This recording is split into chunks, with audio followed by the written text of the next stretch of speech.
Definitely going to need a tetanus shot. Measure once, cut twice, right? All right, let's get this piece of junk going.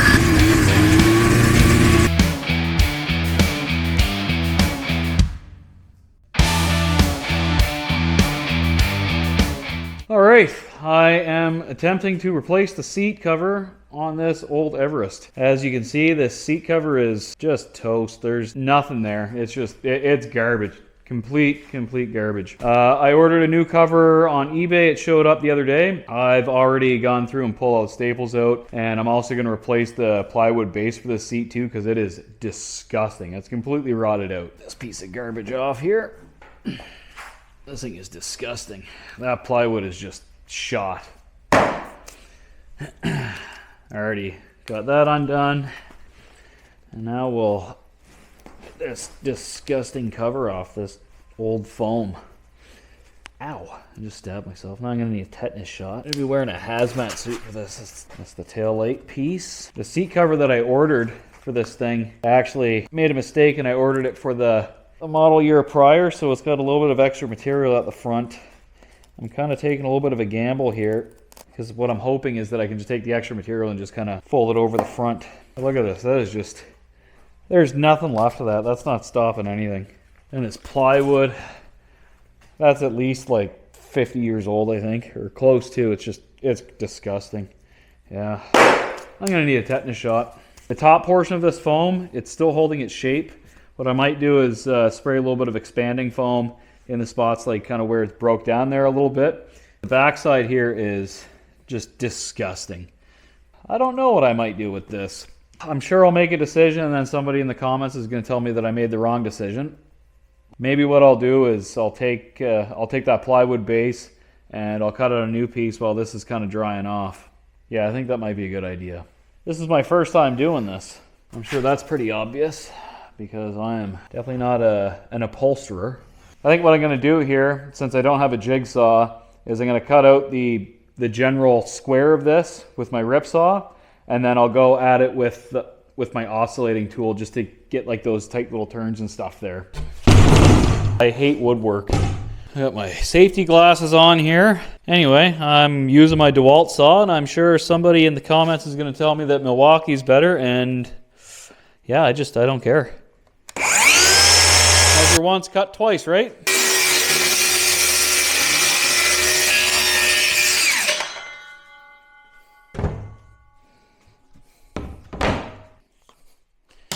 All right, I got my general shape cut out here. I'm sure it's not going to be right, but whatever. I had to buy this whole sheet of plywood just to make that under seat support. And this piece of plywood was 42 bucks. This is insane. I think for like the corner transitions, what I'll do is I'll drill a hole in them. And then that way my saw's got, I don't need to worry about biting into the radius too much.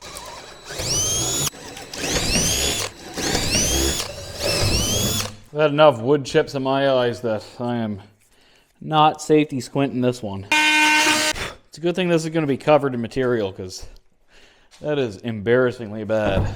I don't know how much this would cost if I wanted to pay somebody to do it for me, but I don't know about you, but I'm not rich. You don't have to know how to do everything, you just need to want to be able to figure it out. Sometimes you figure it out good, and other times you don't. Yeah, we definitely don't have some straight lines on that one, but I think this will do the trick. Okay, here's my seat base that I cut out. I've sanded all the edges, that way it doesn't dig into the leather. I stapled a piece of garbage bag on the top here, just as kind of a moisture barrier for the seat foam itself. And I put these studs in through. The old studs actually completely ripped through, and I'd like to be able to remove this. So there's the seat base, here's the foam, and this is the crown jewel. This is the new, I don't even know if this is leather, but maybe it's pleather, but this is the new seat cover. Now, I don't know how I'm going to stretch this and like make it kind of sit flush on the different changes in geometry on there, but I think I've got a lot of stretching and heat gunning and adhesive and swear words and just figuring stuff out. But again, I don't want to pay anybody to do this, so I just have to figure it out for myself. That was way more work than I thought it was going to be. I did not do a perfect job at it. However, it's done. The seat's covered. It doesn't look terrible from about 10 feet away. And I mean, the thing's like 40 or 50 years old. It doesn't need to be perfect. The seat just needs to not freeze. So check it out.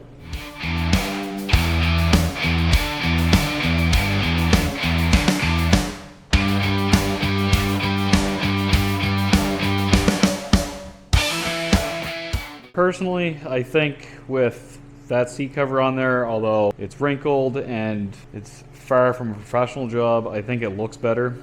At least it's not all tattered and hanging off. I could have done better. I definitely could have done worse, and I'm just glad that it's done. I'm not interested in doing that again for a long time. I was lucky enough that my wife was willing to come out and give me a hand kind of pulling and stretching on the fabric while I was stapling it together. It certainly wasn't a single person job for the amount of skill that I have with this task. But again, like I said, it's done. I'm happy with it. If it's not good enough for somebody, well, whatever. It's not their sled. They can refinish their own seat. If you're looking to do stuff that's like just good enough to get you back out there, this is the kind of stuff for you. And if this isn't the stuff for you, this probably isn't the right YouTube channel for you to be watching, because around here we don't do good jobs, we do hack jobs.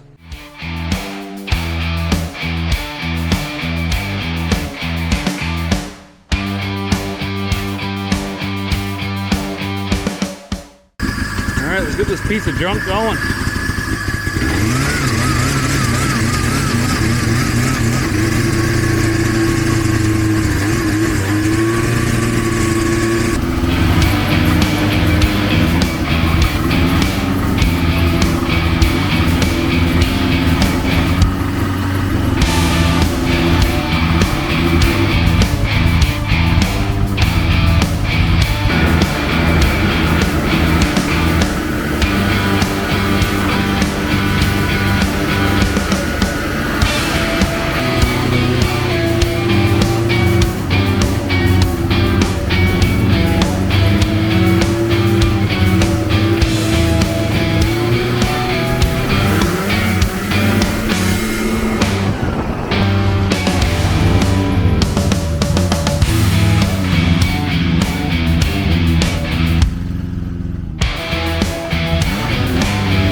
Okay, well, I've got the seat recovered here. I've had it out for a little ride. It is significantly better than what it used to be. My first test ride out, where I was like just enjoying the new seat, I noticed that I was losing all of my mid-range power, and it turned out that the belt was actually just roached on this thing. So I replaced the belt and I've got all my mid-range back. Since then, I've managed to find a belt guard to put on this thing so it's a little bit safer. The thing is, it's pretty well sorted out, and we're pretty well at the end of winter here.